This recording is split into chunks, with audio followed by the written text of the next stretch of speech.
ఆదికాండము 36వ అధ్యాయము మొదటి నుంచి చివరి వరకు. ఎదోమను ఏశావు వంశావళి ఇదే. ఏశావు కనాను కుమార్తెలలో హిత్తీయుడైన ఏలోను కుమార్తెయగు ఆదాను, హివ్వీయుడైన సిబ్యోను కుమార్తె అయిన అనా కుమార్తెయగు అహోలీబామను, ఇష్మాయేలు కుమార్తెయు నెబాయోతు సహోదరియునైన బాషెమతును పెండ్లి ఆడెను. ఆదా ఏశావునకు ఎలీఫజును కనెను. బషెమతు రగూయేలును కనెను. అహోలీబామ యూషును, యాలామును, కోరహును కనెను. కనాను దేశములో ఏశావునకు పుట్టిన కుమారులు వీరే. ఏశావు తన భార్యలను, తన కుమారులను, తన కుమార్తెలను, తన ఇంటి వారందరినీ, తన మందలను, తన సమస్త పశువులను, తాను కనాను దేశములో సంపాదించిన ఆస్తి యావత్తును తీసుకొని తన తమ్ముడైన యాకోబు ఎదుట నుండి మరి ఒక దేశమునకు వెళ్ళిపోయెను. వారు విస్తారమైన సంపద గలవారు గనుక వారు కలిసి నివసింపలేకపోయిరి. వారి పశువులు విశేషమయ్యున్నందున వారు పరదేశులయుండిన భూమి వారిని భరింపలేకపోయెను. అప్పుడు ఏశావు షేయీరు మన్యములో నివసించెను. ఏశావు అనగా ఎదోము. షేయీరు మన్యములో నివసించిన ఎదోమీయులు తండ్రి అయిన ఏశావు వంశావళి ఇదే. ఏశావు కుమారుల పేర్లు ఇవే.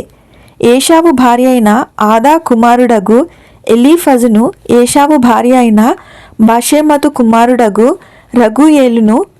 ఎలీఫజు కుమారులు తేమాను, ఓమారు, సెపో, గాతాము, కనజు. తిమ్నా ఏశావు కుమారుడైన ఎలీఫజునకు ఉపపత్ని. ఆమె ఎలీఫజుకు అమాలేకును కనెను. వీరు ఏశావు భార్య అయిన ఆదా కుమారులు. రగూయేలు కుమారులు నహతు, జెరహు, షిమ్మా, మిజ్జా. వీరు ఏశావు భార్య అయిన బాషెమతు కుమారులు. ఏశావు భార్యయు సిబ్యోను కుమార్తెయగు అనా కుమార్తెయునైన కుమారులు ఎవరనగా ఆమె ఏశావునకు కనిన యూషు, యాలాము, కోరహు. ఏశావు కుమారులలో వీరు నాయకులు. ఏశావు ప్రథమ కుమారుడైన ఎలీఫజు కుమారులు తేమాను నాయకుడు, ఓమారు నాయకుడు, సెపో నాయకుడు, కనజు నాయకుడు, కోరహు నాయకుడు, గాతాము నాయకుడు, అమాలేకు నాయకుడు. వీరు ఏదోము దేశమందు ఎలీఫజు నాయకులు. వీరు ఆదా కుమారులు. వీరు ఏశావు కుమారుడైన రగూయేలు కుమారులు.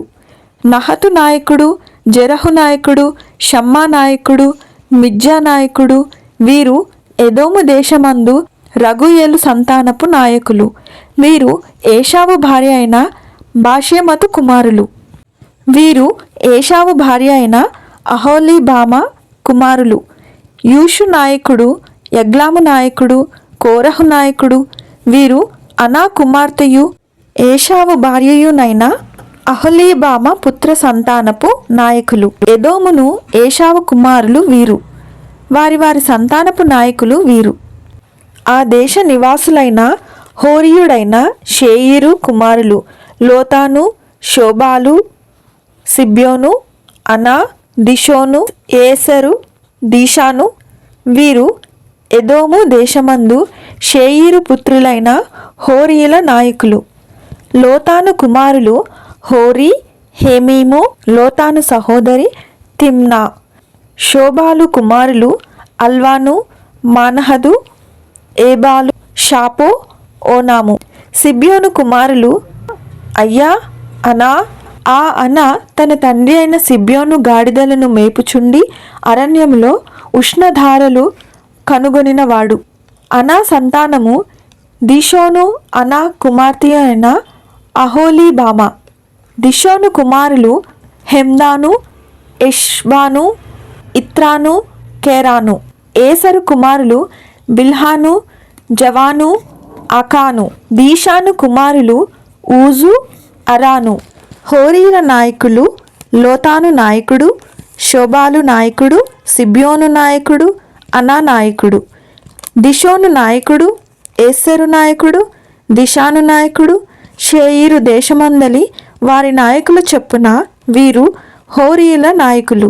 మరియు ఏ రాజైనను ఇశ్రాయేలీల మీద రాజ్య పరిపాలన చేయక మునుపు ఎదోము దేశంలో రాజ్య పరిపాలన చేసిన రాజులెవరనగా బెయారు కుమారుడైన బెలా ఎదోములో రాజ్య పరిపాలన చేసెను. అతని ఊరి పేరు దిన్హాబా.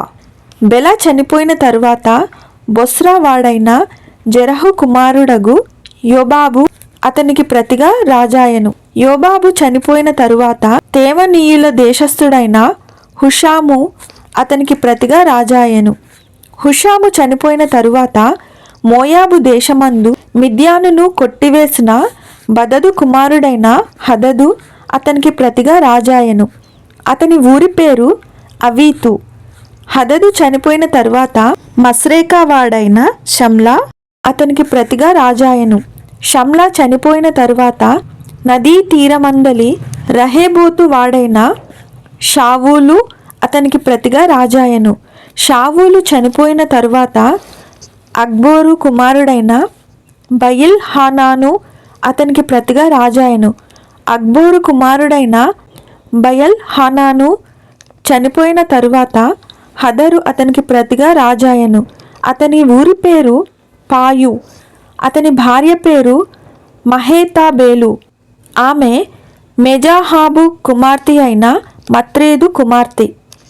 మరియు వారి వారి వంశముల ప్రకారము వారి వారి స్థలములలో వారి వారి పేరుల చొప్పున ఏషావు సంతానపు నాయకుల పేర్లేవనగా తిమ్నా నాయకుడు, అల్వా నాయకుడు, యతేతు నాయకుడు, అహోలీబామా నాయకుడు, ఏలా నాయకుడు, పీనోను నాయకుడు, కనజు నాయకుడు, తేమాను నాయకుడు, మిప్సారు నాయకుడు, మగ్దీయేలు నాయకుడు, ఈరాము నాయకుడు. వీరు తమ తమ స్వాస్థ్యమైన దేశమందు తమ తమ నివాస స్థలముల ప్రకారము ఎదోము నాయకులు. ఏషావు ఎదోమీయులకు మూల పురుషుడు. ఆదికాండము 36వ అధ్యాయము పూర్తి అయినది. ఆమెన్.